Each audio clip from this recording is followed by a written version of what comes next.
Hi guys, welcome back to my channel with another video. तो यार आज था पटवारी लेखपाल का एग्ज़ाम, ठीक है। आई होप आप लोगों का सबका बढ़िया गया होगा। तो इसका जो क्वेश्चन पेपर था वो ठीक ठाक लेवल का था, मतलब उतना ज़्यादा टफ भी नहीं था। थोड़ा जीके जीएस में दिक्कत थी लोगों को, मैंने जैसे सुना लोगों से जीके जीएस में थोड़ा सा दिक्कत हो रखा था। तो मैं इसका सटीक आंसर की लेके आया हूँ आपके लिए, ठीक है, जो सही सही आंसर है। अब मैं अभी यूट्यूब पे देख रहा था थोड़ी देर पहले कि काफ़ी वीडियोज अपलोड हो चुके हैं, भगाभग लोगों ने जल्दीबाजी में मतलब काफ़ी वीडियोज अपलोड कर दिए हैं। कोई कुछ आंसर कह रहा है, कोई कुछ आंसर कह रहा है, मतलब व्यूज के लिए लोग मतलब जल्दीबाजी में कुछ भी कह रहे हैं। तो मैं थोड़ा रिसर्च करा, थोड़ा टाइम लिया, तब जाके मैंने इसको 2 पार्ट में कर रखा है, ठीक है। तो मैं पहले हिंदी और जीके को दिखाता हूँ आपको। तो हिंदी वाले पोर्शन में देखो, इसके 20 क्वेश्चंस हैं। पहला क्वेश्चन हिंदी में पर उपदेश कुशल बहुतेरे लोकोक्ति का सही अर्थ है, ठीक है। जो पर उपदेश कुशल बहुतेरे लोकोक्ति का अर्थ क्या होता है? ये होता है दूसरों को सीख देना सरल है, मतलब दूसरों को सीख देना क्या है, बिल्कुल सरल है। ये इसका सटीक आंसर होगा। अगला था, जिस सर्वनाम से वक्ता के पास या दूर की किसी वस्तु के निश्चय का बोध होता है और उसे कौन सा सर्वनाम कहा जाता है? तो वो होता है निश्चयवाचक, क्योंकि दूर या पास किसी भी वस्तु का क्या हो रहा है, निश्चयात्मक बोध हो रहा है, मतलब निश्चय है कि यहाँ पास में है या दूर में है, तो निश्चयात्मक होगा। अगर निश्चय नहीं होता या अनिश्चय होता तो अनिश्चयात्मक आता, ठीक है। अगला क्वेश्चन है, जिस शब्द से किसी एक वस्तु या व्यक्ति के संबंध का बोध हो उस संज्ञा को कहते हैं व्यक्तिवाचक, ठीक है। व्यक्तिवाचक कहते हैं जिससे एक ही व्यक्ति का हो रहा होता है। शुद्ध शब्द का चयन करें। तो इनमें से ये 3 के 3 क्या हैं? गलत हैं। ये अनुकूल इस तरीके से लिखा जाता है, अनु में छोटी ऊ की मात्रा होती है और कु में बड़ी ऊ की मात्रा होती है, ठीक है। अनुकूल इस तरीके से शुद्ध लिखा जाता है।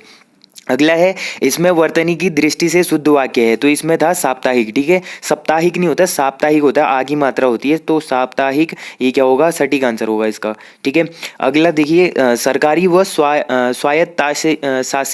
स्वायत्तशासी निकायों का संस्थानों के निर्णय प्रतिवेदन आदि को जब जन साधारण के सूचनार्थ समाचार पत्रों द्वारा प्रकाशित एवं प्रसारित किया जाता है तो उसे क्या कहते हैं? वो होता है प्रेस विज्ञप्ति, ठीक है। जो प्रेस विज्ञप्ति होती है उसको बोला जाता है। अगला है, अल्प विराम का उपयोग वाक्य के किस खंड में होता है? जो अल्प विराम होता है वो मध्य में लगता है, किसी भी वाक्य के, किसी भी शब्द के, वाक्य की क्या होता है? बीच में अल्प विराम लगाया जाता है, ठीक है। अगला क्वेश्चन है, अनाजी शब्द का विलोम है। तो अनाजी शब्द का विलोम होगा फलाहारी, क्योंकि अनाजी शब्द होता है जो अनाज का उपभोग करता है, ठीक है। लेकिन फलाहारी क्या हो जाएगा? जो फलों का ही सिर्फ उपभोग करता है, मतलब फलों को खाता है। तो अनाजी हो गया अनाज को खाने वाला, फलाहारी हो गया फल को खाने वाला, तो इसका विलोम शब्द सटीक यही होगा, ठीक है। अनाजी का क्या हो जाता है? फलाहारी हो जाता है। अगला क्वेश्चन है इसमें, मंद गंध पुष्प माल पाट पाट शोभाश्री पट नहीं रही है, इस पंक्तियों के रचनाकार कौन है? तो इसके रचनाकार है सूर्यकांत त्रिपाठी निराला, ठीक है। अगला है, अंग अंग खिल उठना मुहावरे का अर्थ होता है प्रसन्न होना, अत्यंत अत्यंत जो प्रसन्न हो जाता है वो कहते हैं कि अंग अंग खिल उठ गया, ठीक है। तो इसका सटीक आंसर ये था। अगला है, निम्नलिखित में से इलेक्ट्रॉनिक मीडिया के अंतर्गत क्या नहीं आता है? तो इलेक्ट्रॉनिक मीडिया के अंतर्गत नहीं आता समाचार पत्र, ठीक है। तो ये किसके अंदर आता है? ये प्रेस मीडिया के अंतर्गत आता है, मतलब जो टाइपिंग वाला होता है, ठीक है। इलेक्ट्रॉनिक मीडिया के अंतर्गत नहीं आते हैं। अगला है, कठिनाई शब्द में प्रयुक्त प्रत्यय है। तो कठिनाई का हम संधि विच्छेद करते हैं तो इसका संधि विच्छेद होता है कठिन धन आई, ठीक है। कठिन धन आई क्या होता है? इसका संधि विच्छेद होता है। तो इसमें क्या प्रत्यय हो जाएगा? आई प्रत्यय हो जाएगा। जो बाद में लगता है वो प्रत्यय होता है, जो पहले लगता है उपसर्ग होता है, ठीक है। ये तो पता होगा। तो इसमें जो पहला ऑप्शन है आई, ये क्या हो जाएगा? राइट आंसर हो जाएगा। अगला था, कीर्ति का विपरार्थक शब्द कौन सा है? मतलब इसका विपरीत विलोम शब्द कौन सा है? तो वो होता है अपकीर्ति, ठीक है। कीर्ति का क्या हो जाता है? अपकीर्ति होता है। अगला 14 क्वेश्चन था, महर्षि का संधि विच्छेद क्या होगा? महर्षि का संधि विच्छेद होता है महाधन ऋषि, ठीक है। महाधन ऋषि बराबर क्या होता है? महर्षि होता है। और मैं संधि आपको अच्छे से पढ़ाई थी, तो इसमें कौन सी संधि लगी है, ठीक है। स्वर संधि है, व्यंजन संधि है या स्वर संधि है, तो उसके कौन से भेद लगे इसमें, ठीक है। तो ये आप मेरे को बताना कॉमेंट में कि महर्षि में कौन सी संधि है। अगला क्वेश्चन है, सूर्योदय हुआ और कुहासा जाता रहा, इसमें ये किस प्रकार का वाक्य है, ठीक है। तो सूर्योदय हुआ, पहला तो ये हो गया। दूसरा, कुहासा जाता रहा, तो सूर्योदय हुआ और कुहासा जाता रहा, यहाँ पे बीच में और लग गया ना, तो ये क्या बन गया? संयुक्त वाक्य बन गया, मतलब 2 शब्द को जोड़ रहा है और। अगला था, कनक कनकते 100 गुनी मादकता अधिकाय, या खाए बोराय जग या पाए बोराय। मतलब जो सोना, कनक कनक यहाँ पर क्या है? एक होता है कनक सोना, एक होता है कनक धतुरा, ठीक है। कनक और धतुरा अलग अलग चीज़ है, मतलब शब्द एक है लेकिन अर्थ अलग है। तो मतलब ये कह रहा है कि कनक कनकते 100 गुनी, या तो मतलब जब किसी आदमी को क्या होता है कि सोना बहुत अधिक मात्रा में मिलता है तो वो पागल हो जाता है, या तो बहुत अधिक मात्रा में धतुरा खा लेता है, भांग खा लेता है, तो वो पागल हो सकता है, ठीक है। तो दोनों का अर्थ अलग है लेकिन शब्द एक है, तो वहाँ पर होता है यमक अलंकार, जहाँ पर दो शब्द आते हैं, सेम शब्द लेकिन अर्थ अलग अलग निकालते हैं, तो वो होता है यमक। अगर जहाँ पर एक ही शब्द जैसे क या म एक ही शब्द बार बार रिपीट होता है तो वहाँ पर होता है अनुप्रास अलंकार। ये मैं आपको पहले ही क्लियर कर चुका हूँ, ठीक है। तो इसका था यमक अलंकार। अगला था तीर शब्द का पर्यायवाची शब्द है। तो तीर शब्द का पर्यायवाची शब्द क्या होता है? सर, क्योंकि तीर क्या होता है? बाण। तो तीर के पर्यायवाची होते हैं जैसे बाण हो गया, अनी हो गया, सहायक हो गया, शिखंडी हो गए, सर हो गया, ये सारे क्या होते हैं? तीर के पर्यायवाची होते हैं। तो इसका ऑप्शन सी राइट था। अगला है बर्बर शब्द का विलोम शब्द है। तो बर्बर शब्द का विलोम शब्द क्या होता है? सभ्य, ठीक है। बर्बर होता है क्रूर टाइप का मतलब।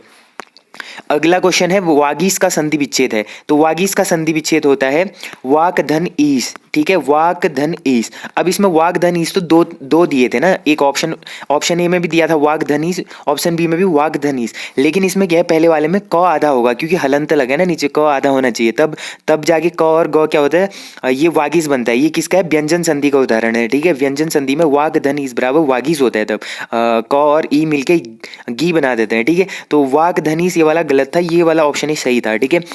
20 क्वेश्चन है साहित्य लहरी रचना के रचयिता कौन है? तो ये है सूरदास, ठीक है। सूरदास की रचना है साहित्य लहरी। तो ये थे हिंदी के 20 क्वेश्चंस, ठीक है। अब इसके बाद हम सीधे करेंगे उत्तराखंड जीके के क्वेश्चंस। उत्तराखंड जीके जीएस के क्वेश्चंस करते हैं, उसके बाद इंडियन जीके जीएस करेंगे। तो पहले उत्तराखंड के क्वेश्चन करते हैं। देखिए क्वेश्चन नंबर 1 था उत्तराखंड में, स्टेशन पर लगे हुए बोर्ड पर अंकित समुद्र तल से ऊंचाई क्या कहलाती है? तो वो कहलाती है स्पॉट हाइट, ठीक है। स्पॉट हाइट कहा जाता है।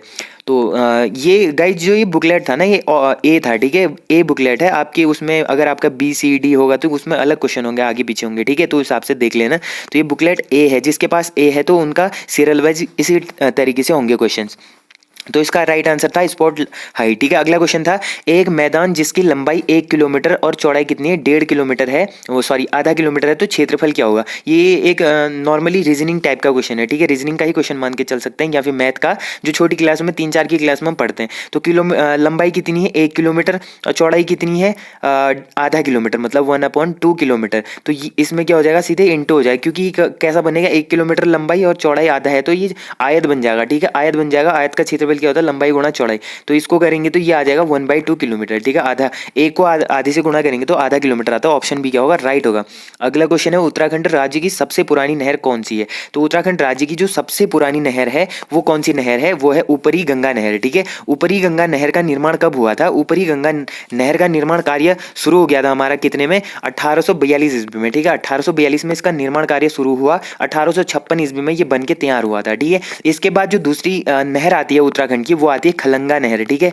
खलंगा नहर आती है। खलंगा नहर कहाँ है? देहरादून में है, ठीक है। देहरादून में खलंगा नहर है। इसकी स्थापना होती है 1860 ईस्वी में, ठीक है। इसका निर्माण होता है 1860 ईस्वी में, ठीक है। तो इसका था ऊपरी गंगा। अगला क्वेश्चन है उत्तराखंड की सर्वाधिक लंबी नदी निम्न में से कौन सी है? तो उत्तराखंड की जो सबसे लंबी नदी है वो है काली नदी है। मैं आपको कितने बार करा चुका हूँ, जो पटवारी की प्रैक्टिस सेट था, तो उसमें मैं बार बार बोला था ये वाला क्वेश्चन इंपोर्टेंट, ठीक है। तो काली नदी मैंने रिसेंटली जो कल या फिर परसों कराया था उसमें था। तो काली नदी की जो लंबाई है वो कितनी है, ये आप लोग मेरे को बताना कमेंट में, ठीक है। काफी बार करा चुका हूं मैं।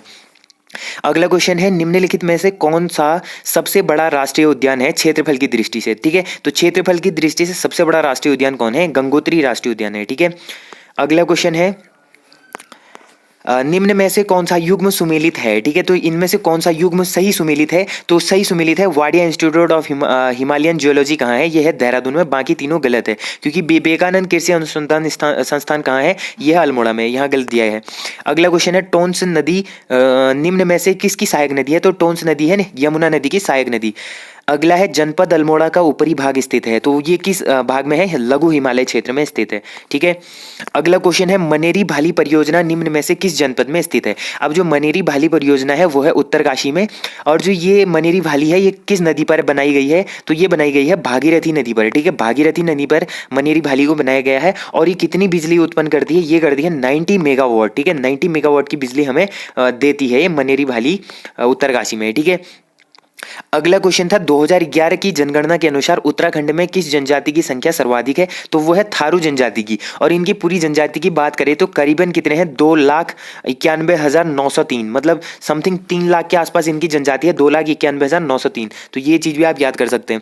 अगला क्वेश्चन है निम्न में से किस वर्ष पंचायती राज पर अशोक मेहता समिति का गठन हुआ? अब ये जो अशोक मेहता समिति थी ये पंचायती राज व्यवस्था से संबंधित थी, ठीक है। तो इसका जो गठन हुआ था वो होता 1977 ईस्वी में, ठीक है। 1977 में इसका गठन होता है। अगला क्वेश्चन है, निम्न में से किस राज्य में भारत में सबसे पहले पंचायती राज को लागू किया? तो किसने किया था? वो किया था राजस्थान ने, ठीक है। राजस्थान ने सबसे पहले पंचायती राज को लागू किया था। अगला क्वेश्चन देखिए, अगला क्वेश्चन है, निम्न में से कौन सा पंचायती राज दिवस है? तो इनमें से कौन सा पंचायती राज दिवस है? वो है 24 अप्रैल, ठीक है। 24 अप्रैल को मनाया जाता है पंचायती राज दिवस। अगला क्वेश्चन है, निम्नलिखित में से किस चंद शासक ने पट्टी नामक प्रशासनिक इकाई की स्थापना की थी? अब I am not sure, but इसका आंसर होना चाहिए बाज बहादुर चंद। आप लोगों की क्या राय है? आप लोगों का जो आंसर है वो आप लोग कमेंट में बताना, लेकिन मेरे हिसाब से इसका बाज बहादुर चंद होना चाहिए। काफ़ी मतलब टफ लेवल का क्वेश्चन था गाइज ये, मतलब पीसीएस में पूछा जाता है, ठीक है। अपर पीसीएस, लोअर पीसीएस में ये क्वेश्चन, इस टाइप के क्वेश्चन आते हैं। तो इसका राइट आंसर तो मैं नहीं बोल सकता, लेकिन 50% आंसर मेरा बाज बहादुर चंद है। बाकी आप लोग कमेंट में बताना इसका राइट आंसर क्या है। वो तो आप जब आंसर की आएगी ना आयोग की तरफ से तो तब पता चलेगा वो क्या देता है।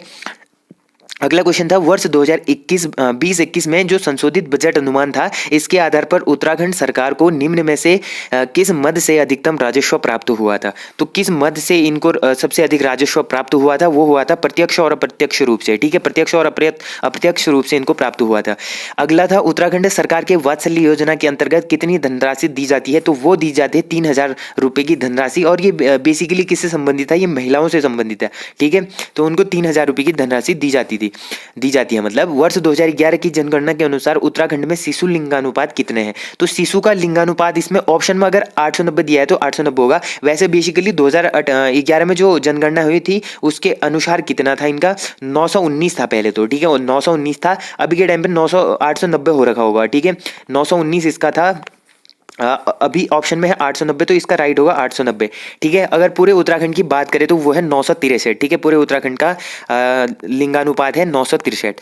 अगला क्वेश्चन है, पलायन की समस्या के निराकरण हेतु उत्तराखंड सरकार द्वारा पूर्व में गठित आयोग का संशोधित नाम क्या रखा गया? तो इसका नाम है अभी के टाइम पे ग्राम्य विकास एवं पलायन निवारण आयोग। अब इसकी बात करें तो पहले इसका नाम था ग्राम्य विकास एवं पलायन आयोग, ठीक है। पहले पलायन आयोग था, अब मुख्यमंत्री जी ने इसका क्या कर दिया? निवारण लगा दिया इसमें। तो क्या हो गया ये? ग्राम्य विकास एवं पलायन निवारण आयोग, ठीक है। ऑप्शन बी इसका राइट था। अगला क्वेश्चन है, निम्नलिखित में से कौन सा एक ग्राम्य एक उद्देश्य से संबंधित नहीं है? ठीक है, तो इसमें ग्राम्य एक से संबंधित उद्देश्य से कौन सा संबंधित नहीं होगा? तो इसमें से होगा हमारा ग्रामीण निवासियों की आय में वृद्धि करना, ठीक है। जो ग्रामीण निवासियों की आय में वृद्धि करना, ये ग्राम्य एक के उद्देश्य से संबंधित नहीं है, ठीक है। अगला क्वेश्चन है, श्री तीरथ सिंह रावत उत्तराखंड के मुख्यमंत्री कितने दिनों तक रहे? तो ये अप्रॉक्स 116 दिनों तक ही रहे थे, ठीक है। अगला है, निम्नलिखित में से 7 जनवरी 2021 को उत्तराखंड के मुख्य न्यायाधीश की शपथ दिलाई। अब देख लो गाइज, हम पढ़ रहे थे 2022 के करंट अफेयर, ठीक है। काफी टाइम से हमने 15-20 सेट करंट अफेयर की करे थे, मतलब 15-20 दिन से हम करंट अफेयर पढ़ रहे थे 2022 के, ठीक है। और यहाँ पूछ दिया है जनवरी 2021, मतलब रिसेंट 2 साल पुराना लगा लो, 2 साल पुराना करंट अफेयर हमें पूछ दिया है, ठीक है, 2021। तो मैं वही चीज कह रहा था, मैंने 2 वीडियो क्या करे थे, पुराने करंट अफेयर भी लाया था, लेकिन इस बार उतने नहीं पूछे, 2-3 क्वेश्चन ही करंट अफेयर के आए हैं इसमें। तो ये जो इसके राइट आंसर थे वो थे जस्टिस RS चौहान, ठीक है। RS चौहान को मुख्य न्यायाधीश की शपथ दिलाई गई थी, ठीक है, 2021 में। अगला क्वेश्चन है, भारत के लिंग अनुपात 2018 के अनुसार उत्तराखंड का क्रम क्या था? तो वो क्रम था 13वां क्रम, ठीक है, 13वीं क्रम पर था, जिसका लिंगानुपात कितना था? 963 था 2018 के अनुसार, ठीक है। अगला क्वेश्चन है, प्रसिद्ध गर्जिया देवी मंदिर निम्न में से किस नदी के तट पर है? तो ये है कोसी नदी के तट पर, ठीक है, कोसी नदी के तट पर है गर्जिया देवी मंदिर। अगला क्वेश्चन है, निम्नलिखित में से कुमाऊं का इतिहास किसने लिखा? वो लिखा बद्रीदत्त पांडे। अब ये क्वेश्चन सिंपल है तो मैं ज्यादा रिपीट नहीं करूंगा। निम्नलिखित में से किस वर्ष उत्तराखंड नंदा देवी राष्ट्रीय उद्यान की स्थापना की गई थी? तो नंदा देवी राष्ट्रीय उद्यान की स्थापना होती है 1982 में, ठीक है, 1982 ईस्वी में। ये काफी सिंपल सा क्वेश्चन है और इंपोर्टेंट भी है। वर्तमान में उत्तराखंड राज्य में कितने नगर निगम है? तो वह 9 नगर निगम, पहले 8 नगर निगम थे, अभी 9वां नगर निगम किसको बनाया गया है? श्रीनगर को बनाया गया है, ठीक है। अभी एक हिसाब से माना जाए तो इसको मतलब अभी संशोधित नहीं है ये, मतलब पूर्ण तरीके से बना नहीं है, लेकिन इसका होगा 9 होगा राइट आंसर, ठीक है। इसका राइट आंसर 9 ही होगा। श्रीनगर को प्रस्तावित कर दिया गया है। अगला क्वेश्चन है, निम्न में से किसे प्रथम बार उत्तराखंड से खेल रत्न पुरस्कार दिया गया? तो वो दिया गया था जसपाल राणा को। ठीक है, जसपाल राणा जो उत्तराखंड का गोल्डन बॉय के नाम से जाना जाता है। अगला है, निम्न में से उत्तराखंड के प्रथम राज्यपाल कौन थे? तो उत्तराखंड के प्रथम राज्यपाल थे सुरजीत सिंह बरनाला। इसमें 2-3 क्वेश्चन ऐसे गए जो उत्तराखंड जो पुलिस का एग्जाम हुआ था उसमें भी रिपीटेड है। ठीक है, उसमें पूछे गए थे उत्तराखंड पुलिस में। तो सुरजीत सिंह बरनाला क्या है, प्रथम राज्यपाल है, और नित्यानंद स्वामी क्या थे, प्रथम मुख्यमंत्री थे। ये भी याद कर लेना। ठीक है, अगला है, भागीरथी नदी पर जो टिहरी बांध का निर्माण हुआ है, तो इसके विरोध में गंगा सागर से गंगोत्री तक साइकिल रैली का नेतृत्व किसने किया था? तो ये किया था सुंदरलाल बहुगुणा ने। सुंदरलाल बहुगुणा जो है ये क्या थे, पर्यावरणविद थे। ठीक है, पर्यावरणविद थे काफी बड़े उत्तराखंड के। तो इन्होंने हिला के रख दिया था टिहरी बांध निर्माण के टाइम पे वहाँ। ठीक है, अगला क्वेश्चन है, उत्तराखंड के निम्न में से किस जनपद में सर्वाधिक जनजातीय निवास करती है? वो रहती है उधम सिंह नगर में। थारू लोग रहते हैं उत्तराखंड के उधम सिंह नगर में सबसे ज्यादा। ठीक है, थारू लोग रहते हैं। तो अगला क्वेश्चन है, 2021 की विश्व के सर्वश्रेष्ठ रखरखाव वाले राष्ट्रीय उद्यानों में कार्बेट राष्ट्रीय उद्यान का स्थान कौन सा रहा? तो आई होप ये दूसरा रहा था। ठीक है, कंफर्म न्यू बट दूसरा रहा था। इसका आंसर आप लोग बताना अगर कुछ और है तो। वैसे मेरे हिसाब से दूसरा होना चाहिए। बछेंद्री पाल को पद्मश्री पुरस्कार कब मिला? ठीक है, बछेंद्री पाल जो पर्वतारोही थी उत्तराखंड की, एवरेस्ट पर चढ़ने वाली पहली महिला भारत की, तो ये बछेंद्री पाल को पद्मश्री पुरस्कार कब दिया गया था? तो ये दिया गया था इनको 1984 में, 1984 ईस्वी में इनको दिया गया था। ठीक है, अगला क्वेश्चन है, उत्तराखंड में तीलू रौतेली पुरस्कार निम्न में से किस क्षेत्र में दिया जाता है? तो वो दिया जाता है उल्लेखनीय कार्य करने पर। ठीक है, उल्लेखनीय कार्य करने पर उनको दिया जाता है तीलू रौतेली पुरस्कार। अगला क्वेश्चन है, निम्नलिखित में से उत्तराखंड की प्रथम महिला पुलिस निदेशक कौन थी? तो पहली डीजीपी बनी थी कंचन चौधरी भट्टाचार्य। ठीक है, उत्तराखंड की पहली महिला डीजीपी कौन थी? कंचन चौधरी भट्टाचार्य थी। अगला क्वेश्चन है, गोबासा ताम्रपत्र शिलालेख संवत 1340 ईस्वी किस राजा के दान का उल्लेख करता है? अब बेसिकली बात करें तो गोबासा ताम्रपत्र किसका है? अभय चंद का है, लेकिन ये उल्लेख करता है ज्ञानचंद्र के बारे में। ठीक है, अगला क्वेश्चन है, बद्रिका खंड किस पुराण का अंश है? बद्रिका खंड है वैसे स्कंद पुराण का, लेकिन आई एम नॉट श्योर ये वायु पुराण का भी कहीं पे मेरे को दिखाता है, लेकिन आप लोग बताना कमेंट में। अब आयोग इसका आंसर क्या देता है? वैसे तो स्कंद पुराण इसका होना चाहिए। ठीक है, अगला क्वेश्चन है 97, ब्रिटिश शासन के दौरान कुमाऊं में भूमि को क्या कहते थे? तो वो कहते थे थात। तो ये एक टैक्स भी लगाते थे थातवान करके। ठीक है, थातवान एक टैक्स भी लगाते थे, तो थात भूमि बोला जाता था। और भूमि बंदोबस्त हुआ था 1815 में सबसे सर्वप्रथम गार्डनर के टाइम पे। ठीक है, अगला क्वेश्चन है, 1790 में कुमाऊं पर विजय के पश्चात गोरखों ने वहां का सूबा किसे नियुक्त किया गया? तो ये किया था जोगामल साहब को। ठीक है, जोगामल साहब को वहां का सूबा नियुक्त किया था। अगला क्वेश्चन है, निम्नलिखित में से किस स्थान को गढ़वाल का बारदुली कहते हैं? वो कहते हैं गुजड़ू को। अब ये भी रिपीटेड क्वेश्चन है, उत्तराखंड पुलिस में ये भी पहले आया था। उत्तराखंड का बारदुली किसे कहते हैं? गुजड़ू को कहते हैं। ठीक है, लास्ट क्वेश्चन है आज का, उत्तराखंड में श्री नंदा देवी राज्य यात्रा जो मेले का आयोजन होता है वो किस क्षेत्र से होता है? वो होता है चमोली जिले से। ठीक है, चमोली जिले से होता है। तो ये थे हिंदी और किसके 20 क्वेश्चंस हिंदी के प्लस 40 क्वेश्चंस उत्तराखंड जीके के। ठीक है, 60 क्वेश्चंस आपको करा चुका हूँ।